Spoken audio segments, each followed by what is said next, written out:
Salut tout le monde, c'est Rito, on se retrouve pour la review du chapitre 171 de Eden Zero. Restez bien jusqu'au bout parce qu'il y a énormément de choses à dire sur le chapitre, tellement il est incroyable. Mashima enchaîne les masterclass, même si on est sur au final un chapitre de transition où le principe ça va être de découvrir encore une fois les nouveaux membres de l'équipage qu'on n'avait pas encore vu avec leur nouveau Chara design. Et franchement, bah il y a des bonnes choses comme des choses où je suis moins fan, on va parler de tout ça. Like la vidéo si jamais elle te plaît, abonne-toi si tu aimes Eden Zero, cette chaîne est faite pour toi. D'ailleurs on vise les 60 000 abonnés cette année, donc tu peux y participer.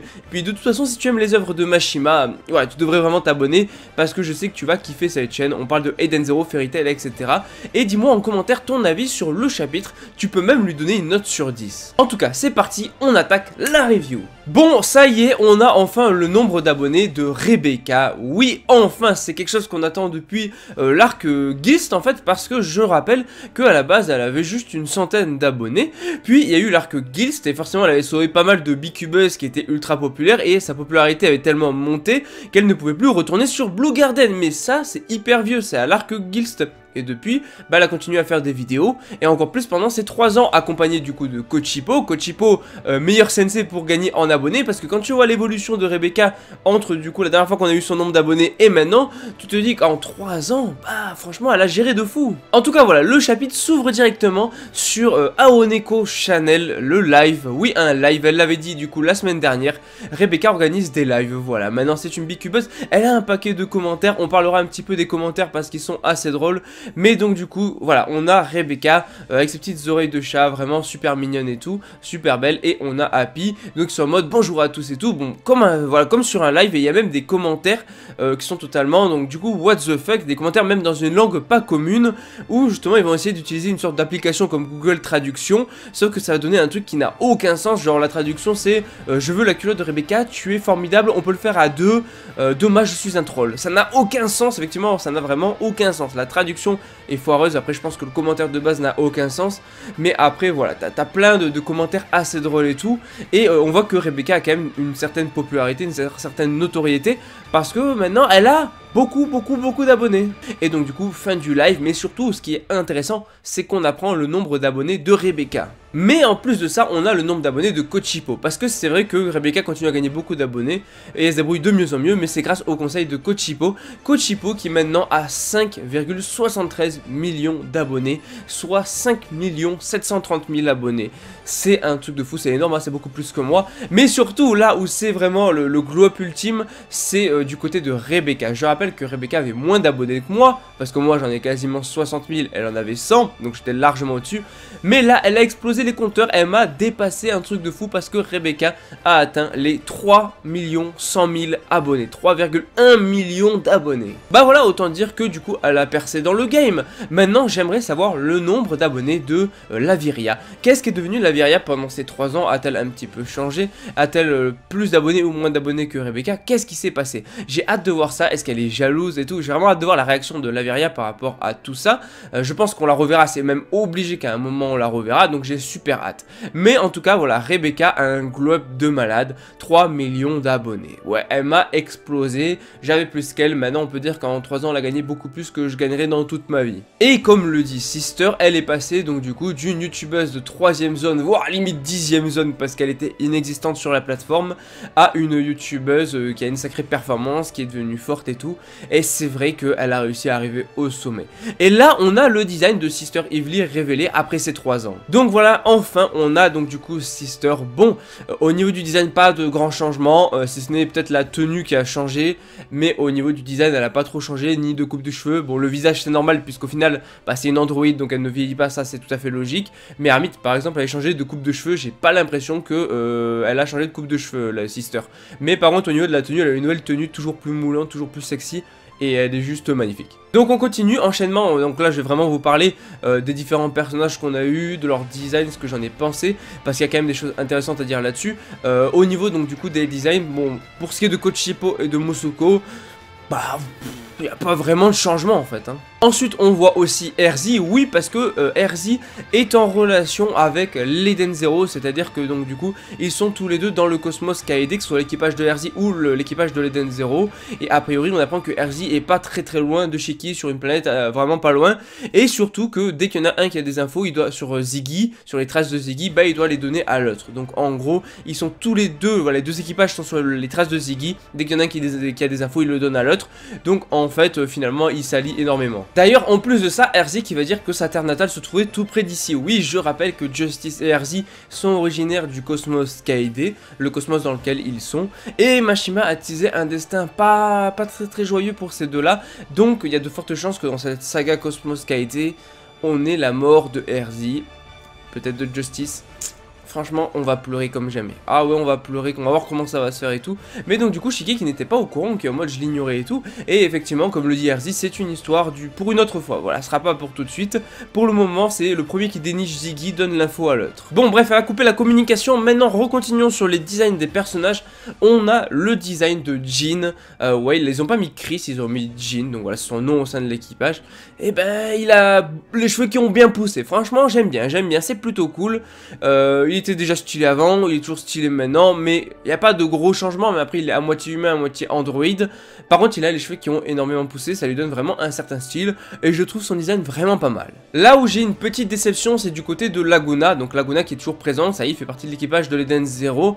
Il a les cheveux qui ont poussé aussi, mais surtout il a un changement de coupe de cheveux. Après il a pas trop vieilli, mais voilà, son changement de coupe de cheveux n'est pas valide pour ma part. Je préférais l'ancienne coupe de cheveux, donc du coup de Laguna, d'autant plus qu'elle était plus originale, et là plus classique et tout, et même j'aime moins, je trouvais qu'il avait plus de style avant. Bon voilà, Mashima a opté pour ce choix, donc voilà, on peut rien dire, mais bon au moins ça montre qu'il y a eu un changement qui s'est écoulé 3 ans, ça permet de montrer au moins un mini changement chez le personnage au niveau des cheveux du moins, mais voilà, juste pour dire que personnellement je préférais la coupe de cheveux d'avant. En tout cas, comme le disent Wise, Armit, Shiki, etc., ben, ils ont aucun indice sur Ziggy, tout ce qu'ils font c'est aller sur les planètes, donc du coup qui sont touchées par Ziggy pour les sauver, et ils font que ça, ils n'ont aucune trace sur Ziggy, tout ce qu'ils font c'est voguer de planète en planète en espérant trouver un jour des indices. Donc du coup ça commence à faire longtemps, 3 ans qu'ils sont en train de faire ça, et donc du coup voilà, même si on dirait la fin une quête sans fin, bah voilà, il faut juste qu'ils trouvent un indice qui pourrait leur permettre de remonter à Ziggy.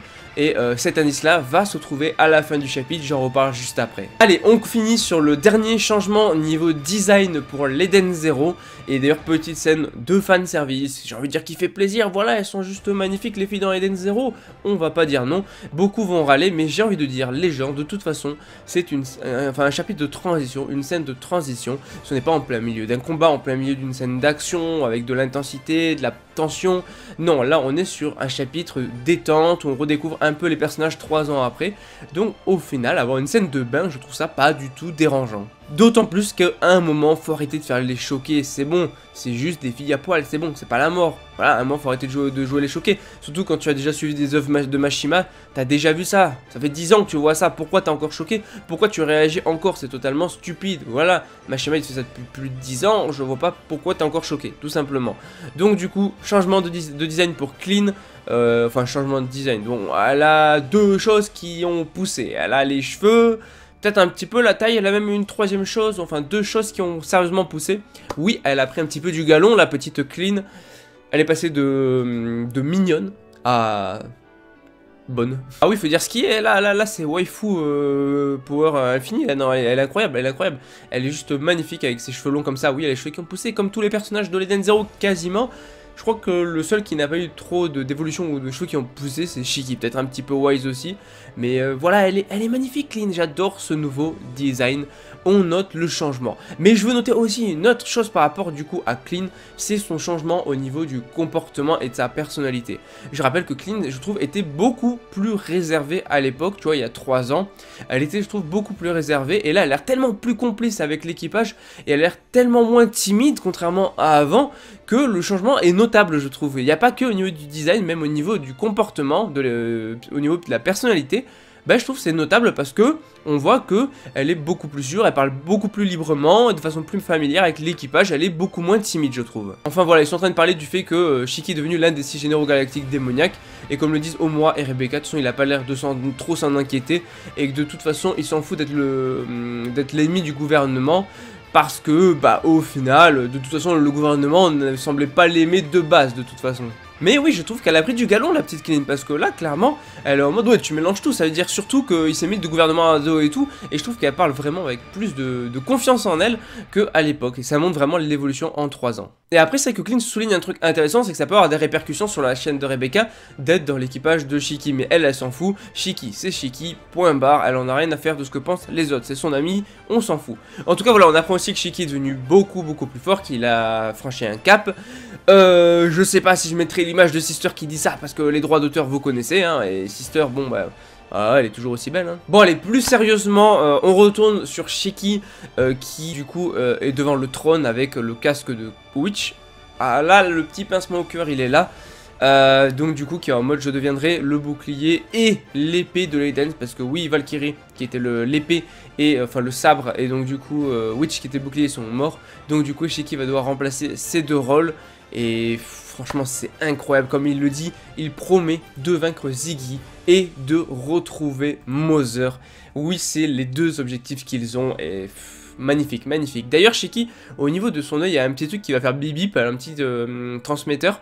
Je sais pas, je pense que c'est sûrement lié à son œil mécanique qu'il a mis, peut-être qu'ils lui ont mis un petit transmetteur, parce que je pense qu'il n'y a que lui qui l'a. Mais en gros, il y a Shiki, enfin il y a Armit qui va l'appeler. Ils ont trouvé un naufragé. Alors, qui est le dernier naufragé que nous avons trouvé? Serait-ce Captain Connor? Ben oui, voilà, Captain Connor du monde numéro... je sais pas, le monde numéro 31, je crois, parce qu'il y avait le monde numéro 29 au début.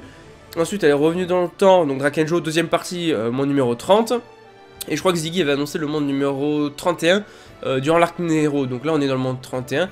Donc en fait, techniquement, on a eu, donc du coup, le premier Captain Connor. Le premier Captain Connor qui était là dans le monde numéro 29. Et dans le monde numéro 29, bah, il était avec l'Eden Zero. Dans le monde numéro 30, il était du côté de Ziggy en tant que capitaine de l'Eden Swan, toujours.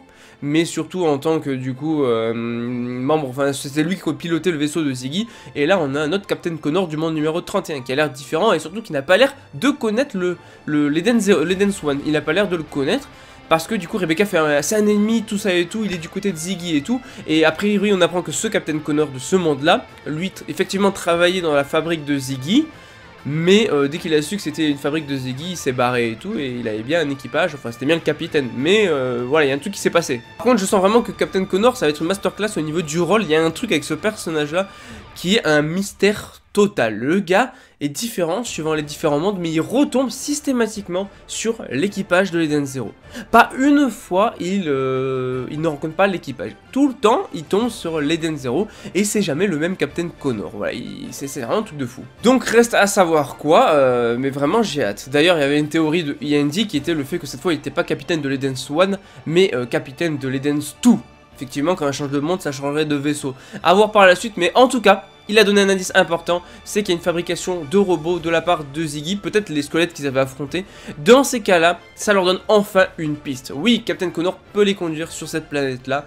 Et enfin, ils ont une piste qui peut mener à Ziggy. Donc voilà, je pense qu'on a fait le tour de ce chapitre-là. Il y a quand même pas mal de choses à noter, notamment les changements de design, que ce soit pour du coup Jean, Clean ou encore Laguna ou même Sister Evely. On a des changements très cool. L'objectif est fixé, retrouver Mother et en même temps battre Ziggy. Donc ils cherchaient des indices pendant 3 ans et tout. Ils sont en relation avec Erzi, ils se donnent des indices et tout quand jamais ils ont une piste. Et aussi on conclut avec Captain Connor, le gros mystère du manga. Lui tu ne sais pas trop pourquoi il est là à chaque fois, mais il est relié sûrement au Cat Leaper et il est toujours relié à l'Eden et il finit toujours par tomber sur l'Eden Zero. Du coup il y a un gros mystère autour de ça. En tout cas n'hésitez pas à liker la vidéo si jamais elle vous plaît. Abonnez-vous si vous aimez Eden Zero, cette chaîne est faite pour vous. Et dites-moi en commentaire votre avis sur le chapitre plus une note sur 10. Moi je vous dis à la prochaine. Allez, ciao tout le monde.